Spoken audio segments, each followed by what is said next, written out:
So Gary, tell us a little bit of what made you reconsider Jesus. I guess in reconsidering Jesus, it's happened many times and in different ways. So often the unexpected things in life catch you out, and you have to stop and think, okay, does Jesus actually fit? Am I just fooling myself? Am I just perpetuating a nice fantasy that makes me feel comfortable, or is it a real answer grounded in the realities in which we live? And so that's come in many different ways, particularly when we lived across cultures. Their spiritual worldview, their social settings were completely different to ours. And so you can't just assume that because it kind of worked in our culture, it'll work in theirs. And you can't just dump it on them. And so in that setting, over quite a few years, you've got to go back to basics and really think through, who is Jesus? Is this a universal answer to the human dilemma, or is it just a culturally specific one?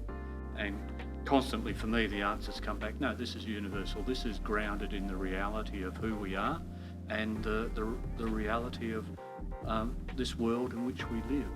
And I found no other answer that is as comprehensive, as satisfying and as deep as seeing Jesus as both Lord, Saviour and Creator. Let me ask you then as well, what made Jesus seem intellectually credible to you? Okay. As a young man, just a few years ago, when I started uni, I studied in biological sciences, eventually doing microbiology and biochemistry. But at the beginning of that process, my concern was maybe I'm not going to be able to face up to the challenge of evolutionary theory, because that was the accepted explanation of our physical world. But what was interesting, as I got into my studies, and particularly with biochemistry and then virology, genetics, the levels of complexity are so enormous. When you match that with the maths of probability, you start to realise, hang on, it's easier to believe in God as creator than it is to believe in evolution. You get a small protein, 400 units long. Once you start adding in the probability of all of those coming in at exactly the right moment to create that one protein, and then you've got to have 15 or 20 of them to create a new cell wall. Then you've got to have mechanisms that encode them in the DNA. You've then got to have feedback mechanisms that regulate how the cell produces it and stops producing it when it's got enough and getting it to the right spot.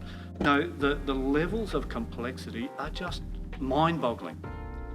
And if that's just pure chance, it's easier to believe in God than it is to believe that just happened by chance. And that's just one little thing. And since I studied, the level of the cell complexity has probably gone up tenfold at least. They used to talk about junk DNA, and now, obviously a sign of evolution. Oh, by the way, that junk DNA codes for this and that and something else. It's our ignorance that is a problem, not the reality. So intellectually, creation is not a problem. Most people believe in evolution because they haven't bothered doing the science to look at reality. And so, yeah, Christian faith is very, very competently scientific and intellectually strong.